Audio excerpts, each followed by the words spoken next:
Welcome, everybody. We are on episode 10, Yeah, and me and my host was trying to figure out a name, but we just said we'll name it later. we'll figure it out. It's a hard. I don't know why we couldn't figure it out. It's just like it's basically like how we train, but like we wanted to make it cooler, and we can't find a cool name for it. I don't That's got it. fine. We'll just name the episode for now. We'll name Yeah, this episode later. yeah, we'll just do that. We'll just get to talking. Maybe it'll come up in the middle of our conversation. Like, That'll be oh, it's a cute. cool title. We'll see. We'll see how it goes. So, Um, last I actually want to touch upon last episode. you As got soon to as go. I got off the call, I text you and I was like, I literally forgot one of my favorite back exercises in the Yeah, world, and I'm so mad I didn't say it on the podcast. yeah, The seal row. yeah. Now, See, that's the episode. That's an exercise I don't do at all, just because the setup at my gym just really isn't the most ideal for it. So mm, I literally just forgot about the exercise. yeah. And like right after we jumped off the call, like my cousin had came by, and then he was like, "Yeah, I was trying to set up seal rows at the gym or whatever, blah blah blah." And I was like, You went, bah, fuck. You "Seal went rows, bro, automatically. Yeah. dude, the seal row lights up my upper back like no other. It Yeah. is a great just isolation back movement, no momentum, just straight raw upper back activation. The downfall or the con of it really is just a bitch to set up. Yeah, it is such a vicious setup. I mean, that's also why it's not one of mine and why I always go to chest supported row because I'm lazy. So I'm like, even though chest supported row is a great back exercise and it's one of both of our favorites, it's just like I don't got the time, the patience, or the Yeah. desire to grab 245 like bumpers stacked up, and then you have to like measure. It's just a lot of work. But I Now do. I've been to gyms that actually have just the machine set for that. Exactly. That's what I was about to say. That like those machines are fucking dope. Like I really like the bar that they have set up for it. You know, like the Yeah, big it's like a chambered bar.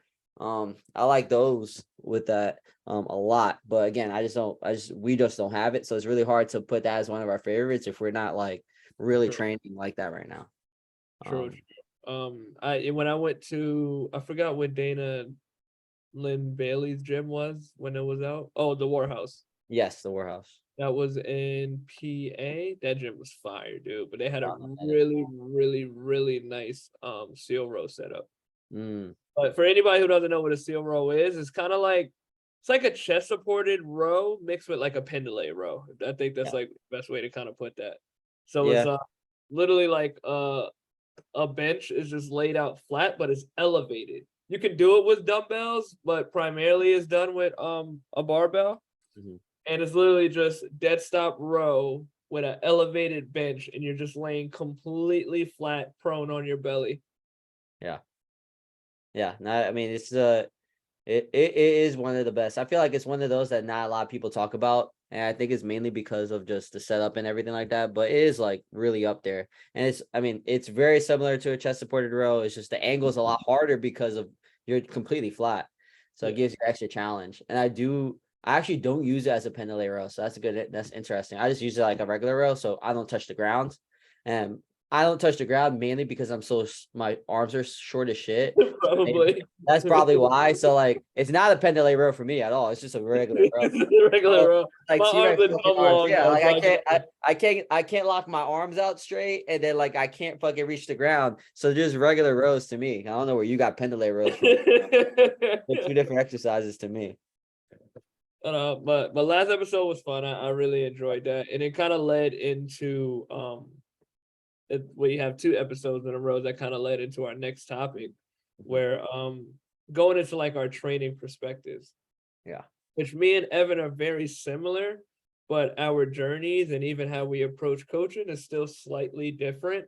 yeah, Like what Evan talked about at the end of the podcast last week was just he has his skeleton pretty much like built out. So he just kind of plugs and plays with variations of his skeleton. And he knows that to work. He doesn't really deviate too much from what he knows that gets him results and what continues to work. And he likes to stick to that, to where in my fitness career, I've been pretty explorative to a lot of different ways of training, still rooted in the fundamentals of training because I always stick within my movement patterns, X, Y, and Z. Yeah. But I would say that I'm pretty curious, and I've like delved into a lot of areas of fitness just to literally mix it up. Like I went from powerlifting to completely stripping away powerlifting and focusing only on, like, let's say, calisthenic training for 3 months, or focusing on only like yoga for like 3 months. So sometimes I'll like really just go to the deep end and just explore another world completely. Yeah. Yeah, and like like you said, like we're very similar, but we're always different. Like I don't have OCD, but I like structure. I like Yeah. structure a lot. I like to find out what's me, and what's me is my skeleton, and perfect it in different ways and try to figure out what works here, what works there. And it's not that I'm not exploratory, but like if it doesn't fit into the structure of what I'm doing, then I don't find it necessary for what I'm doing. So like I'm a big supersetter, like I love to superset different things, but I'll try to experiment supersetting like a squat pattern, and then I'll maybe do it with an ab. I'll throw in like a post chain exercise, and I'll throw it in, and I'll start figuring out what feels better to me. And same thing with like the next thing will be like a push pull. Next thing will be a carry. So it's always kind of the same skeleton, but I always like to variate because I always like to feel different exercises and feel where it fits in better and plug and play where I can plug and play. So it allows me to get very precise, understand the movement, understand what works better and what doesn't, and then experiment that way instead of like diving so far into another realm that it throws me off, and then it doesn't gel well with what's going on. Because I think like, especially in my gym, because I coach a whole variation of groups and PTs, that the groups are on my skeleton. So I need to make sure that I know what's going on with the skeleton, and I need to know that even in my own training that I'm perfecting it, so then I can throw different stuff into my groups. And I really experiment a lot more with the PTs because I can kind of mess around because it's a little easier because it's personalized. But because I know my skeleton, I know my skeleton like the back of my hand, it also makes it easy for me to regress and progress like that because I know what's coming. I know what's coming. If I go to a gym and the gym doesn't have equipment, I know I know what I have to do. I know what pattern I need to do. I know what comes next. And it just lets me not have to think. And that's the main priority of training to me, is where, because I want to be able to, it's really my only time where my mind isn't working because Mhm. it's such a free flow for me. So like I like to go into the gym and not think about anything. I don't want to be stressed. I do want, obviously, like I'm still gonna fucking kill it. I'm gonna go after it. I'm gonna have days where I'm gonna hit some PRs, and days where I'm just gonna go for AMRAPs, max sets. I'm still gonna do all that stuff, but I don't want to have anything else going on.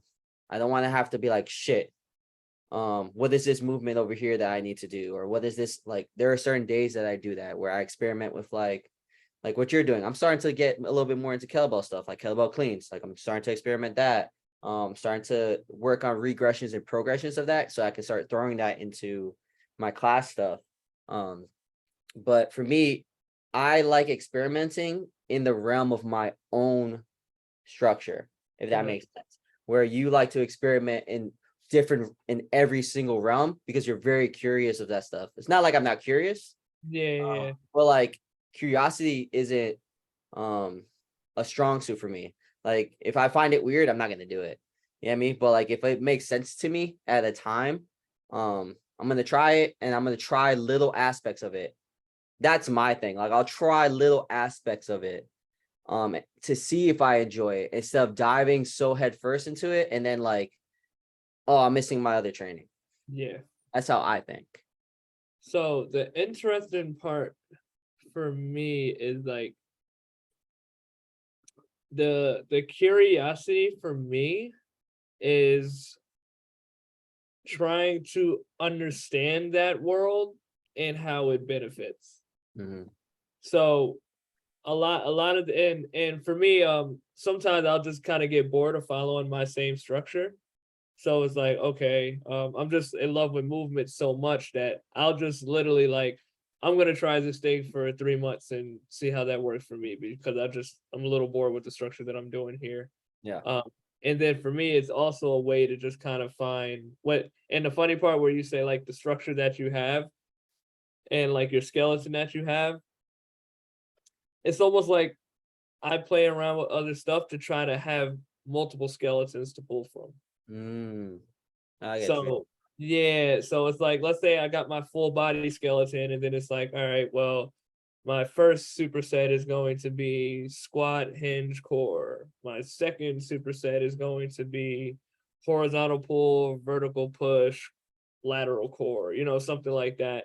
But maybe I might have another skeleton where it's just like, all right, dynamic warm up, and that might move into speed agility work, and then that might move into like a full body circuit, and then this might finish into conditioning. So it's just like I play around with things to try to find new skeletons, because I guess when I realize that I go through phases with my own training, so when people come in, my brain goes to trying to see what kind of interests them while still staying them alongside to their goal, but in a training style that might kind of match their personality, if that makes sense. I like that. And what I really like is the word that we're both using is understanding these different realms. And I do like the that you have different skeletons for different things, because I have found it hard. And I think it's because like I'm more of a what's a generalist, and then what's the other thing? I forgot the other word. Specialist, a general specialist. Yeah, specialist. So like I'm more of a specialist when it comes to full body training, to the point that it starts to become hard to program push pull and like Yeah. legs, because like I just don't do that enough. And I'm like, I don't understand why my brain can't, even though I know how to program these variations and I know how to do like a body balance split. I know how to do these stuff because I've done it before. It's my brain is so ingrained to training full body, because that's how I train, that's how I program, that's how I do this. And it's not that I don't experiment with it. And like there's sometimes where I'm training specifically for BJJ within the skeleton. I try to do that with the skeleton. Or I'll specifically have somebody that wants to be a better runner with exercise. Like I'm still doing that, but it's hard for me to write different skeletons because I don't experiment enough with expanding it so much. Um, so I do like how your thought process on like thinking about different ways to create a skeleton, and it gives you a lot of variability in who you're coaching and like how you're going to coach these people and how you can gauge their interest and stuff like that. Where I kind of like, here's my skeleton. Well, let's figure out what you're going to do with, or figure out what you enjoy within this, and then I'll Yeah. tweak it here and there. What I've been messing with a lot is I'm starting to do high volume circuits. So that's kind of on the deviations of my skeleton, where I'm doing like I'll do a squat, I'll do a post chain, and then I'll do upper body like a like a face pull. Let's just say that for whatever, but like some like shoulder activation or shoulder prehab exercise, like within 12 minutes, doing like fucking 15-20 reps and stuff like that. And then I'll switch it up to like push pull, and then like a carry, like kind of like circuit based training, um, Yeah. in like adding in like a whole bunch of volume into it. And I'm trying that with my clients right now, but that's like the extent of my experimentation. I do like to, that's something that's new right now. But again, like I still do the same. We're still kind of mixing up the warm ups. We'll still kind of have the same structure, always following movement patterns, always having a finisher at the end.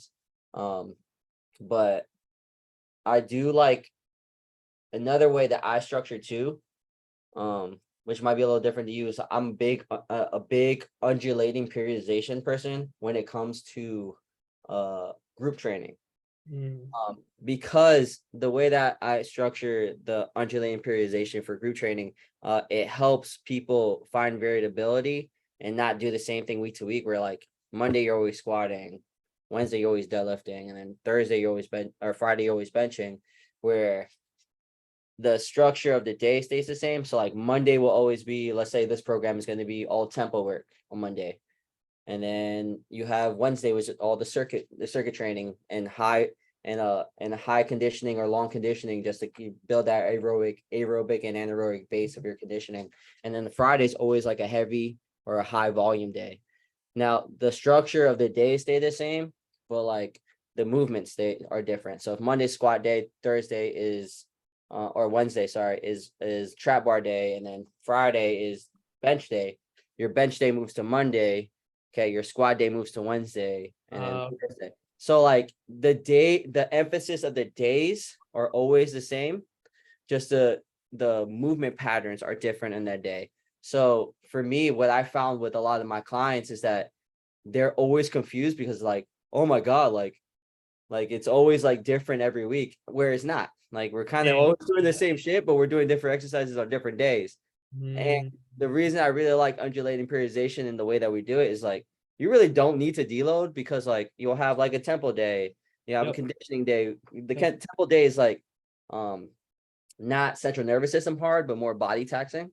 Okay. And then you have like a high volume day and conditioning day that is more aerobically taxing. And then you have Friday, which is more CNS focused, because it's fucking heavy. It's a lot of volume and it's hitting you hard from all different angles. And then you kind of get back to it. And what I really like is that Friday, you're doing the heavy, and then Monday, you're practicing your technique with the tempo work. So I kind of like that structure. That's the extent of my experiment, is like, I like to change the structure of the dynamics of how we're training. If that makes sense. So like I'll add in 5-3-1s sometimes, where I'll do maybe high volume 5-3-1s, where I'll go like 8, 6, and 4s. Just to kind of like, because I don't like doing ones for anything, honestly. But or I'll do like fucking we'll do post activation potentiation. Like I'll sprinkle all this different shit in, where it's not always the same thing, but it's kind of different all the time. Fresh contrast training is another thing I kind of like to do every now and then. But I think the problem with like French contrast training and fresh contrast training is that intention is very important. If people don't intentionally do speed work, and that's like another problem with speed work that people have, is like people aren't super intentional with speed work. It's like they'll just do things fast instead of doing things as fast as fucking possible and as powerful as possible, and then they don't get anything out of speed work. But I'm kind of like going on a little tangent, but yeah, that's kind of how I think. Tough too, because it's one of those things, like if you don't do it right, it feels like you're doing absolutely nothing. It feels like you're just wasting time. Oh yeah, you're just wasting time. It's like because when I was in Syracuse, we did the cube method. And the cube method is undulating periodization, but with conjugate stuff. So like you're having a max effort day, you're having a volume day, you're having a speed day. And if your speed day, you're taking more than a minute of rest time in between your sets. You're not doing a super fat, you're not doing fucking anything. You're just squatting at 50% for like what? You know what I'm saying? So that's the one thing about conjugate that people don't realize, is that the max days are the max days. Like everybody understands that. You gotta lift super heavy, you gotta lift super fast. It's gonna be fucking heavy, and you gotta go for a max almost every time. But the speed days are super important because it teaches you how to explode, under the fucking load, especially if you have an accommodating resistance. So if your speed day isn't super intentional and you're just lifting weights to lift weights, then like the max days aren't gonna get any better. So that's the one thing that I don't like about speed work, is that a lot of people don't do it intentionally. So like we were having people do like French contrast, throwing the med ball, and they were like, Yep. Like, what the fuck are we doing? like I hate another pet peeve I have of the gym is like doing fast things slow with like little intention. Like, hey, throw the med ball, and they throw. And like y'all get here to slam. It's like they don't tap. feel anything. Like, what is it doing? Like, what are we doing? Throw the med ball like you're angry at somebody. But I'm never angry. Find it. Like fucking find something that you pisses you off. Like I don't give a shit. But like if you're throwing a med ball fucking light, you know what I mean? Yeah, get the fuck away from me. It pisses me off. Things like speed, EMOMs and reps. Those are one of those things, like in theory, if you do it right, it's taxing, Yeah. but like everything has to go according to plan.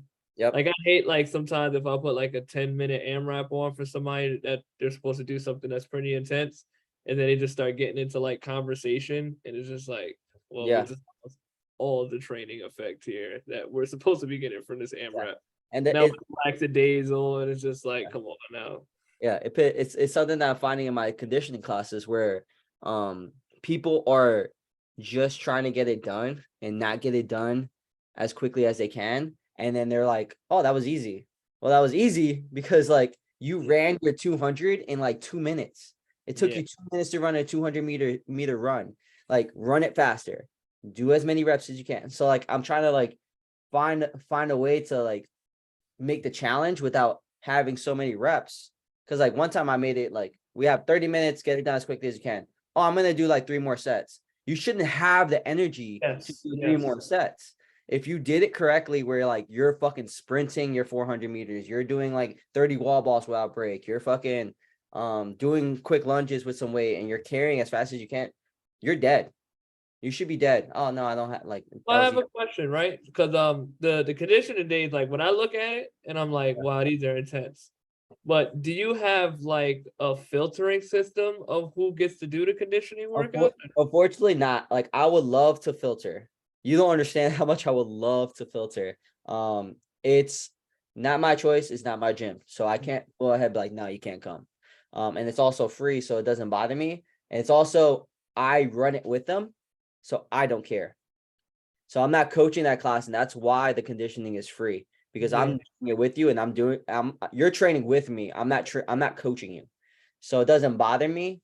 As long as not in my way. But I do try to emphasize in the beginning, be like, hey, this is the thought process of today. Get it done as quickly as you can, whatever. But you have people that just like come in and just want to check off a box, and that's gonna happen regardless of anything you want to do. But yeah, some of them are fucking hard. I mean, if you do I have people that be like, bro, that was super hard. I've made them longer just to emphasize that people need to do more reps. I made them too short and nobody liked it.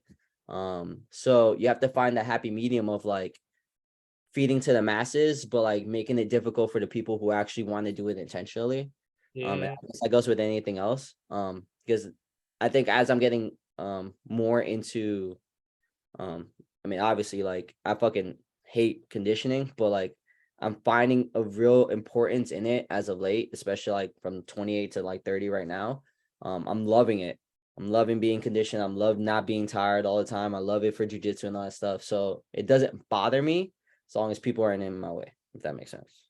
now for the conditioning class, that's different from your typical structure and A how you. 100% different from my typical structure. And that's where I get my fun fill of experimentation.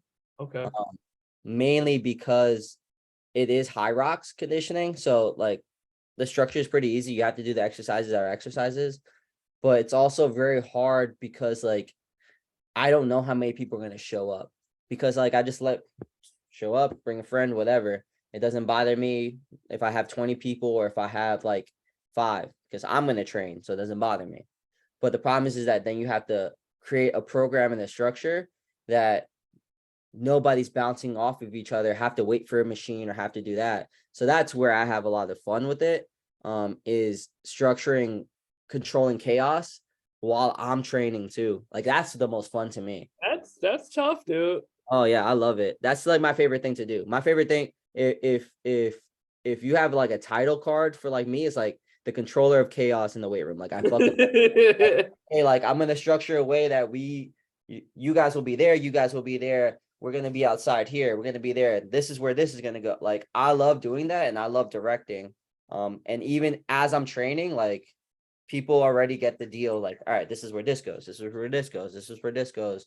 And then I write it on the board like multiple times. I'll be explaining it multiple times so people can understand.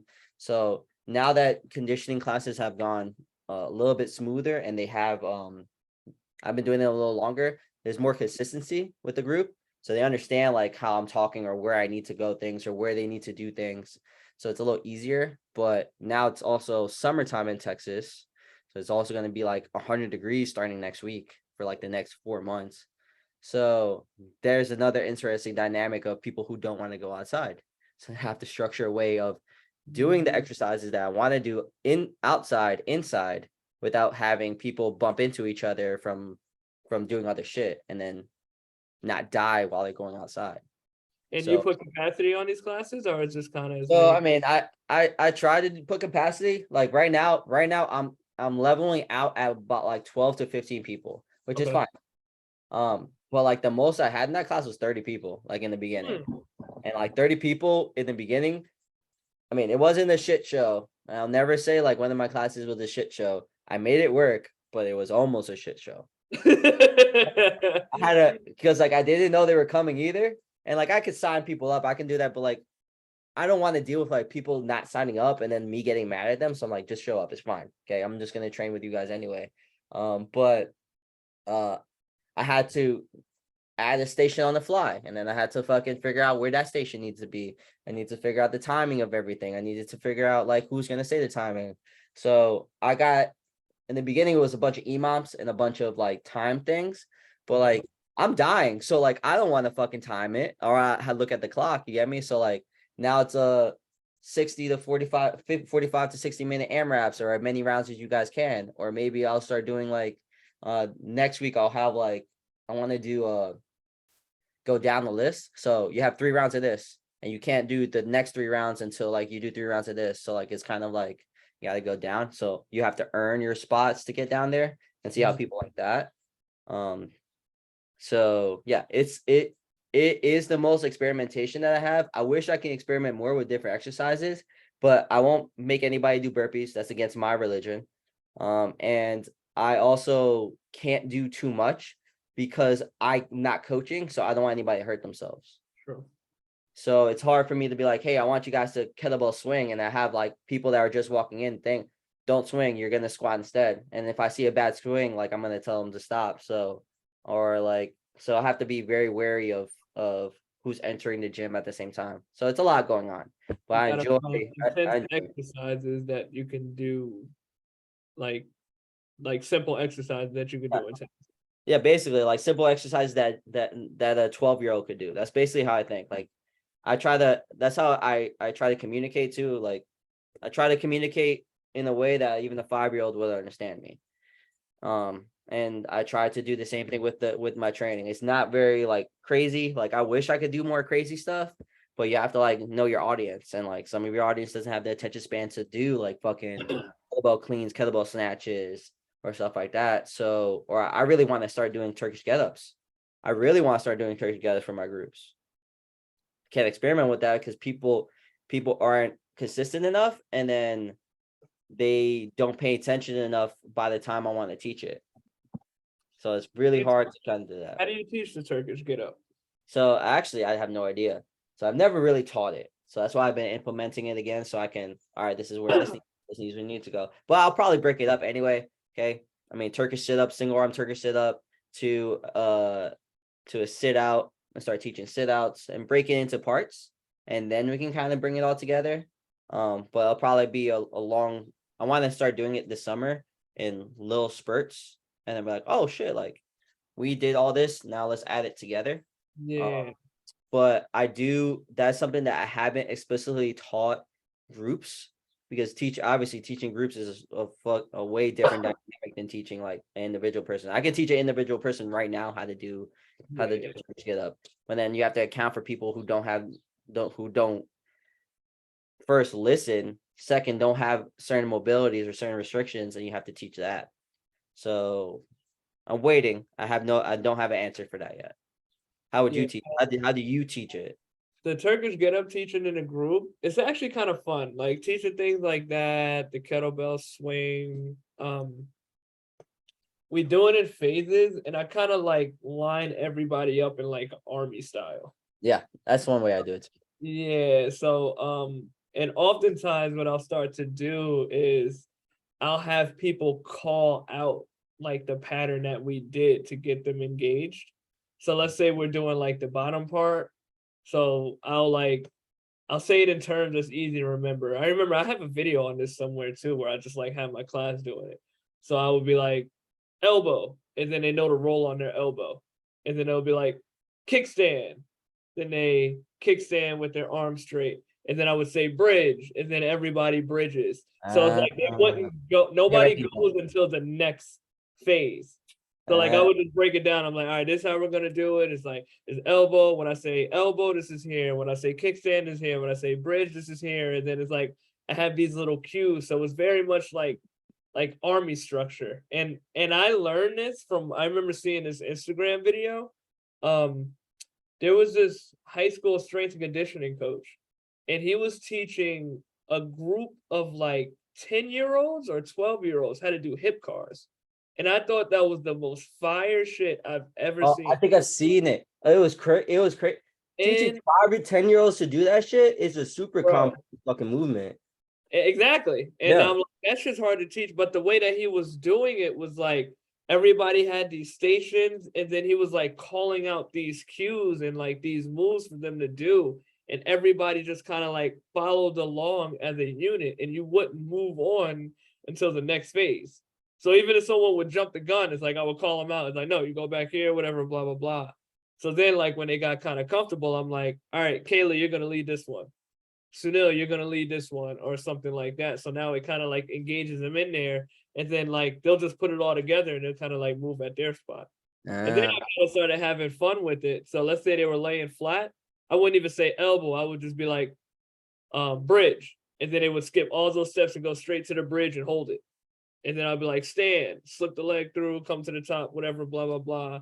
And then when we start reversing, I would have the cues of how that would be reversing. yeah. And then that's how I do a lot of like big group stuff. Um, I it's almost like and I do this because like we'll have moments because it's like this thing that I want to add in the training program moving forward. So I'll dedicate like these little teaching blocks for them because it's like we're going to end up putting this into a flow somehow, or we're gonna end up putting this into the training. So it's like we'll learn it this way, and then it just is gonna be a part of the program soon. Yeah. I So like I do that. little things like that to just to like slowly introduce, and like I'm kind of doing that now. Like I'm teaching I do like little base level animal flow work. Mhm. So I was teaching them how to I taught them how to do scorpion weeks ago. And I knew that I was going to teach them how to do scorpion into the crab. So once they got comfortable with scorpion, we did all that stuff. Well, first they learned loaded beast. We were doing loaded beast stuff for a couple weeks. Loaded beast went into scorpion. I know loaded beast takes you into scorpion, whatever, blah blah blah. And then we started going into crab last week. So it's like I kind of know where I'm taking them already. It's like they're gonna own these little spots, and then they'll start to say like, "Oh shit, this is the next step. Oh shit, this is the next step. Oh shit, this is the next step." So now next week we start putting it all together from like the full scorpion into the crab reach and taking Mhm. it back in the pattern they already know. And then once that's covered, it's like, okay, now this is a part of you guys training, and now we don't have to teach it anymore. It's just something that we start to flow into. I like that. So, and it's an interesting dynamic because I do that. I do that with I started a high school group, and any kids like they're always like in the army line. Like I love to do that. Everybody does everything together. We do this together. We do that together because it forms like a Mhm. camaraderie. It forms a kind of bond, but it also is easier for you to coach because you can see everything happening all at once. So it's super easy. I love doing that with kids.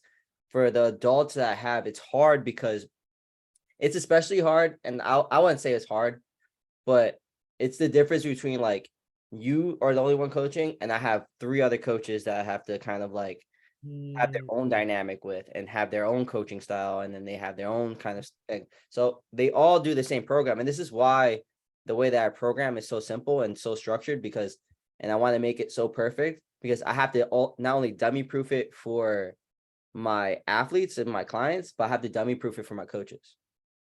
So I have to make it simple enough where like I can explain it to them via text message because I mean I'm not at the gym all the time. So I have to like either like have a meeting with them or I have to like fucking text it. And I want here, this is the coaching cues that I want you to go through. This is whatever. But I like letting coaches coach the way that they want to coach. So if there's certain things that they were like, oh, like we're doing dead bug today, I want to do weighted dead bug with the people. I don't give a shit as long as it's the same shit to me. So like it's hard to structure in a way that allows them to do stuff like that. Where I have Trent, who's a very militaristic guy. He can do that shit. But I can't tell my boss Emily to do that because like she has ADHD. Like she'll fucking get, oh, is that is a little bit like she'll start talking in the middle and like people won't get the same dynamic. And then you have the new guy who doesn't know people very well and is a little shy. So then I have to kind of cradle him a little bit. So it's interesting, and I wish I was a little bit more on hands with them to be able to be like, this is exactly how I want to do it. But because like I'm not boss man, like I can't like fucking hammer it away as much as I want to. But I would love to structure it that way, where I was like, hey, we're all on the line, we're doing this together. I really especially like that for tempo days where I'm counting or somebody's counting eccentrics and stuff like that. Because like you have people that do 2-second eccentrics, you have two people that do 3-second eccentrics and 4. And that's why I sneak in like, hey, we're gonna do 4 seconds on eccentric, and people usually do 3. I really want 3. So like it's just a simple way. So it's a different dynamic that I kind of have to have, and I wish I can change it a little bit, and I can if I wanted to, but it's hard to manage if I'm not there. That's what we ran into at Mhm. when I was a part of King. That's definitely what we ran into, like that. We all have the same plan, but we all coach it different. And I think what would have helped better with that over time is just even communicating, maybe just kind of having a uniform way of how we can all kind of present this. Yeah, and I wish it was more like that, and it's just again like it's hard to try to be boss man when the boss person doesn't really want the structure that you want. So that's Yeah. why I take what I can, and I get to program. I get to do the structure I want to do, even though they have input. Nobody gives me enough input. Like it's my program. You know what I mean, I get the leeway to have that, and I enjoy to have that. I enjoy to have an impact with my clients, even if I'm not there. You know what I mean, because it's even though it's Alpha's program, it's mine. Like I wrote that shit. So are you coaching the program to the coaches too? So I am to a certain extent. You know what I mean, because like it's basically fucking dummy proof now. You know what I mean, like these guys should know exactly how it's going. So these guys all have been part of like college coaching. And Emily and I have been coaching together for 4 years now, that we all kind of know the structure. If there's different movements that I want to do that are new and then I only know, I will coach it. But a lot of it's the same shit. It's like, hey, like if we have back squat, these are the standards that I want to get back squat. These are the regressions that you need to do. I'll have that conversation. If I'm in the gym and I don't like something, I'll have a conversation with one of the coaches. So it's not as structured as I would enjoy it to be. But it works well enough right now. But there's always a way to get it better. But it's also not my responsibility. And that's something that I'm also learning. Like, don't enjoy what you're doing, take as much as you can, but also know where you stand. If that makes sense. No, that makes sense. Yeah, I mean, so like if Um, yeah. Go ahead. And to kind of bring it back to earlier, we were talking about like the different styles and like the exploration and things of that nature. Like I said, just even for me, I like to play around with a lot of different styles of training because I do like to kind of meet people's personalities Mhm. into what I feel like, or even what I know that their interest would kind of meet to get the same result that they might want. Yeah. Like a good example would be like I started playing around with like animal flow and kettlebell training. Now, for me, I had to learn how to create new skeletons because when you dive into some of these trainings, they don't necessarily fit horizontal pull and squat pattern and like vertical push. They're kind of like in their own sections. Yeah. So it kind of forced me to kind of create like new skeletons for people that I want to introduce to animal flow, or people that I want to introduce to kettlebell work, because that kind of has like its own pocket. If I'm doing a full body kettlebell workout, the way kettlebells work, especially as you get more advanced with it, it's so much chain type of things that just flow into the next thing. I can't really label it as like push pull this X Yeah. Y. So much going on. Yeah, there's so much going on. So it's just like it could be 7 rounds of these 4 exercises that's in the block. And then maybe it's like, all right, we chain this whole flow and you have about a minute rest period in between, or something like that. But it might start off with, let's say the structure of a kettlebell workout could be dynamic warm up, core activation and mobility. Then we go into the kettlebell block, and then maybe we finish with a carry, conditioning, or more core, or something of that nature, depending on whatever that goal might be for the day. Animal flow, usually when I'm doing stuff like that, I kind of create like a block for that as well. I personally use animal flow up for a lot as either a cool down for somebody or a warm up. I usually do more of the warm up. Yeah. So if I know I have a certain personality coming in that might need some more mobility work or more like movement work and try to activate them, I kind of use that to kind of meet both worlds in the middle. Hmm. Um, and I see that some people gravitate toward that, opposed to, let's say, like, all right, we're gonna do the band pull aparts here and X, Yeah. Y, and Z. So it does get fun, because I notice like some people that I have that might train yoga and looking for strength training, I see that animal flow is something that they pick up on very close, because it's similar to what they do, but it brings them into my world at the same time.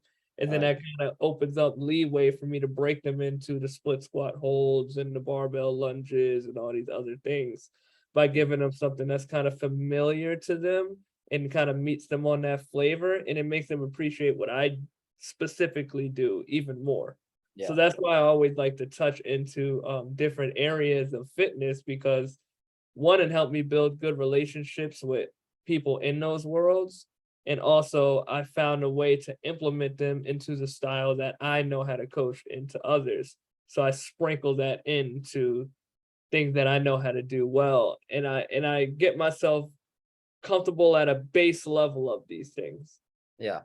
I'm very interested to know how, because you keep using fitting a personality with a like a structure. How do you do that? Like, how does that come up? Like, is that like in the assessment? Like, what do you like to do? And then you kind of flow into it, or you kind of just get a better feel and be like, hey, we're gonna move away from this, go to that. So how do you start figuring that out? Perfect example. I had an assessment last night. Now, granted, it's an old client that I had, but it still applies because I haven't trained her in a lot of years. Okay. So it's probably been like 4 or 5 years since I trained her. And she had a baby recently, so she has like postpartum belly, wants to get rid of that stuff. She was doing CrossFit for a lot of years. And the interesting part with the CrossFit, well, not really interesting because I'm not surprised, but her her her cardio increased, but she's pretty much almost at like the same level she was before we stopped training together Yeah. in terms of like the strength and movement and things of that nature. So I have a really big toolbox today compared to when we trained years ago. So I'm looking at her and I'm just hearing some of the things that she's doing. I was like, I can give her not CrossFit training, but a lot of the strength and conditioning style to still give that heart rate, high intensity type of feeling, but surrounded within quality strength training work. And I know she needs like a lot of deep core work, and she doesn't have a lot of arm strength, and she wants to eventually get to do push-ups at one point. So I also use a lot of things like static beast and loaded beast um, to get them to build that body control and to get them to use that arm strength to help. So even something like protract retract, something just as simple as that. Instead of having you do that with, in just a push-up position, I'll have you do that in the beast position. It's the same shit. I just Mhm. changed your knee position. So now it's like core, quads, whatever. And then I'll start to use these movements to start bringing everything together. So Yeah. when I hear of like, it takes me also back to like when we learned about like the gem matching with the sapphire and the pearl and things of those natures. In my assessment, I have objective and subjective questions, and then in the assessment, I'm feeling for people's personalities and things of that nature, and also going back on to what their history of exercise looks like. Yeah.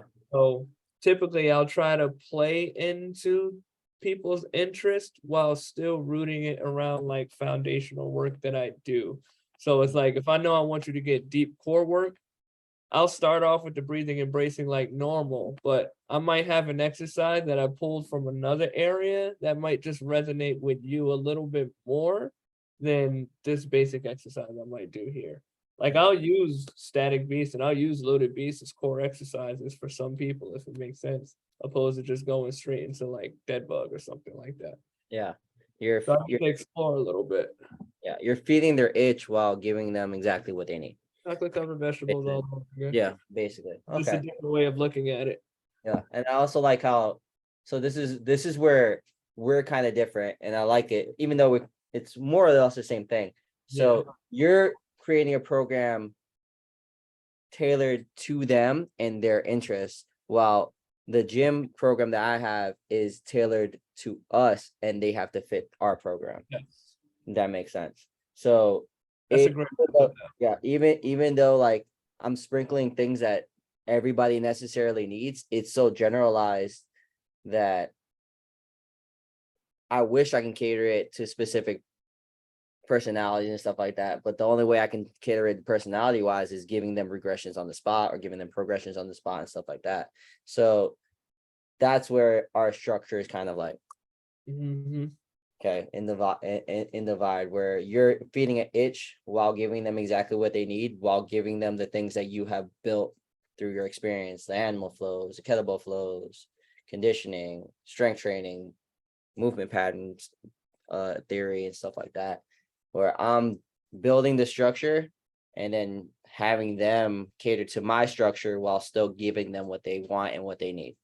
Yeah, like a good way to look at it too is like you have your structure within the movement patterns.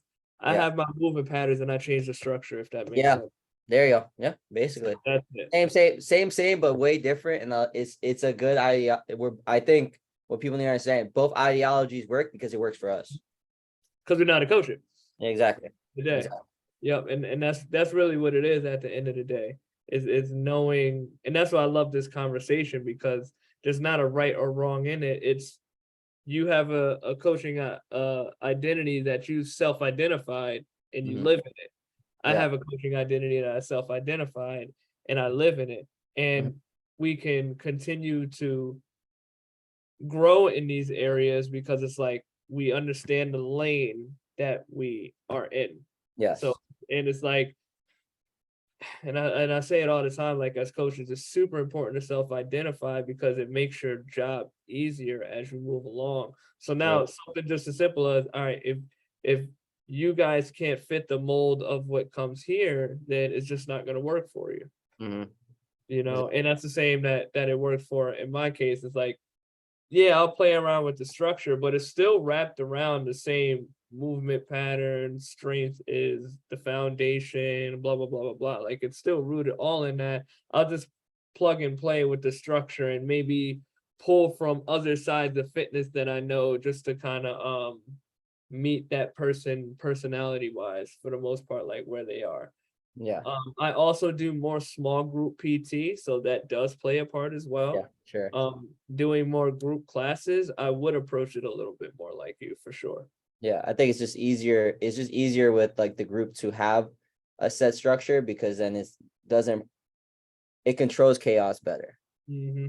for sure. So I mean, it's just a different way of what we have to deal with day to day. Like I have to deal with like 10 to 15 people in a small confined room. So I have to create a program that doesn't hurt anybody, caters to everybody, but is also easily regressed for the coaches that I have if they need to Yes. progress. And then I only have personal training. I don't have small group training. So like then I can kind of mess around with like different structures and different flows or different strategies if I really want to. But because I write the program for alpha, people come to me because they want their version of a program from alpha. So then it's the same structure, it's just tinted to their whatever personality, whatever they want. So it's and you kind of do the same thing but a little different. And I really did like this conversation because we get to also see like where our personalities lie within our own training too. For sure. Yeah. Yeah, for sure. Like right now, I'm on the aerial yoga wave for myself, and that's pretty Yeah. interesting. Yeah, I don't That's doubt it, man. It looks interesting. I don't think I have the patience for it. But I would say I don't have the patience, but like I get my ass kicked every fucking morning at 6 a.m. in jujitsu, and I have the patience for that. And I literally get my ass kicked every day. So I think I have the patience. But it's interesting that you picked that. And why don't you tell us why you picked aerial yoga? so I knew I wanted to do some form of yoga or Pilates. Now it gets hard with a trainer schedule and just my life schedule in general. So when I found that, I found something that had like a midday availability at like 12 o'clock. And there's certain days at the gym where I'm there like all day. So like I'll have like that little gap in the middle of the day. And the place is literally across the street from the gym. So I can literally walk there if I wanted to. Mm. So I saw that they had aerial yoga and I said, huh, that would be interesting. I feel like that would be like a mixture of just like traditional yoga and Pilates in the sense of like the mobility aspect. And then Pilates is very core driven. And I'm like, I'm sure aerial yoga is going to have a lot of core that's Yeah. involved to like, be suspended in the air with a lot of this stuff. Yeah. Um, and then I was also around the time like I was wanted to get more into like rock climbing, so I figured I would kind of help like mobility in that aspect of it, while mixing up from just my traditional kettlebell heavy days that I'm doing, just to give Yeah. me something different. So I honestly just and to make give you an even shorter answer, I literally just wanted to jump into something that was brand new for me, where I could just go in with like no ego, no expectations, and just allow myself to not take something serious and just have fun with it. Mm. I like And that. like the older I get, it's kind of like you taking salsa, right? It was like the older I get is like the more I just want to do certain things where it's just like you don't have to take it serious. Not to say like I'm in there trying and like Yeah. busting my ass, but not to the point where it's just like not to the point where it's like It's your I'm in identity now. competition with anything. Yeah. Yeah. You know, But like like I'm you literally gotta, just allowing myself to be free in it and just enjoy what comes with doing aerial yoga. yeah, I get that. I get that. I think it's as like fitness people or like in the fitness realm, like we start self-identifying with like the different things that we do too. So like not only weightlifting, but like I'm starting to self-identify a little bit as like I also do jujitsu, even though I suck at it. I'm not the greatest. Like I'm starting to structure my whole training to that. And I'm Mhm. starting to like lean my identity into that. And I guess that's what's also kind of adds in. It's something that I've always wanted to learn. But it's also something that like, yeah, I don't have to take super seriously, but like I also don't have to think. And that's what I kind of enjoy about jujitsu. And I That's enjoy about things like I just don't have to fucking think at all. Like I yeah. don't want to have to think. You tell me what to do and I'm gonna do it because I am spent 12 hours just telling people what to do. Guide me. Break my fucking arm. Go ahead. I don't give a shit. And that's where I'm at. And I want to do jujitsu and things too. I just haven't found anything that meets the schedule that I have. That's honestly Yeah. my big problem. And same thing with the rock climbing. Like the gyms are just so far. So it's like I don't even know how I would make that work in the schedule based off of what I have going on just in life at the moment. Because Yeah. I would substitute rock climbing for aerial yoga. That I would do if scheduling wise it made more sense. But ultimately, like that's where I'm at with it. Like I just wanted to jump into something brand new, just be free, just like enjoy the process of learning something new. Yeah. And that's just something that I've been experiencing a lot more. It's just like I want to learn new skills. And for me, when it comes to fitness, I actually don't try to identify myself. Like, and I think that's what played into like my exploration of Yeah. so many different ways of fitness is because like for me, I just look at it as movement. Yeah. No, I want to become a kettlebell specialist, and this is just something that I'm leaning to the most at this current phase. I was Mhm. very into barbells at one point. I was very into calisthenics before I even got into barbells. So it's Yeah. like I like lived in these areas for a long time. I can completely see myself diving super into calisthenics as I get older and not touching kettlebells as much. Or Yeah. maybe I'll just flow with them and not really do like heavy bell work. Mhm. But I'm just kind of allowing myself to be present in this phase that I'm at with really enjoying heavy bells and heavy sandbags as Yeah. like my main bread and butter for training. Yeah. I'm not trying to put too much thought into that, and it's just like you're enjoying it, you're consistent with it, so just fucking learn it and do it. Mhm. And Yeah. then now it's like when I have a client that comes in, I have a really good example. I have a client that comes in and I do a lot of slow tempo work, ISOs and all type of shit like that. He's just a fucking bull. And it's like no matter how much I try to do the tempos and the ISOs and shit, it's just like it's just not working for him. He still finds a way to cheat through this shit. I've So it's like been there. the sled work and the sandbag work and certain things I do with the bells is just like it's very grab and go, and it can get the result that I'm looking for while not putting in any like uncompromising positions that he'll hurt himself with. Yeah. So it's I just like from me doing my exploration, it allowed me to find a way to train this person too. Mhm. Opposed to maybe like my regular style might not have met this person. I've experienced that with training certain women or training um people from certain background that might come from dancing or X, Y, and Z. With dancers, like I found certain ways to structure the training to where it still feels like flowy for them, but it's strength. It's like strength Yeah. flow stuff. And it's like from my exploration, it allowed me to get people to come to my world just in a little bit of a flavor that they're used to. Cause at the end of the day, like my goal with training with people is like I want people to understand and appreciate strength. So maybe sometimes I just got to throw a little bit of sprinkles on it Yeah. for you to understand it in my way. Yeah. I like that. I think the whole encompassing thing is like understanding like how we structure. And to be 100% honest, I was thinking about this conversation the other day. I think this can kind of lead to the other one.